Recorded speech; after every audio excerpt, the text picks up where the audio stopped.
get to. Oh, definitely. Inspectors might need special access permits, maybe scaffolding or confined space entry procedures.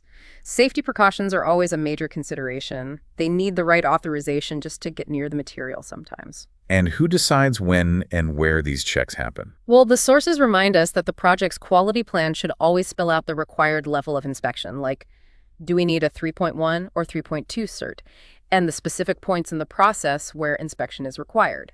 And the fabrication drawings themselves will detail the specific material type needed and its exact location in the final assembly. What happens if, for some reason, they can't figure out the material type? Maybe the markings are gone or a certificate is missing.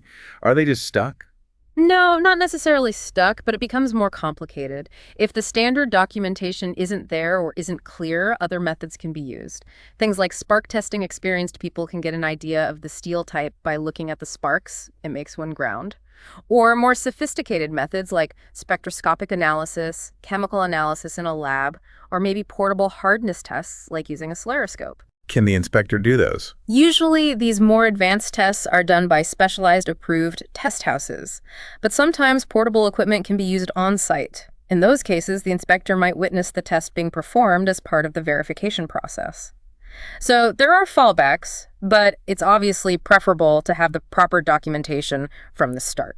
This whole deep dive really shows that making sure our world is built from the right stuff and that it's in good shape is incredibly complex. It's this mix of science, like the metallurgy, Right. meticulous record keeping, that whole traceability aspect. Yeah, the paper trail. And just really keen-eyed visual inspection, looking for those subtle flaws, the rust, the damage. It's so much more than just glancing at a piece of metal. It's understanding its whole life story, its potential, its limitations. Well said. It's about ensuring that potential is realized safely. So what's the takeaway for you listening?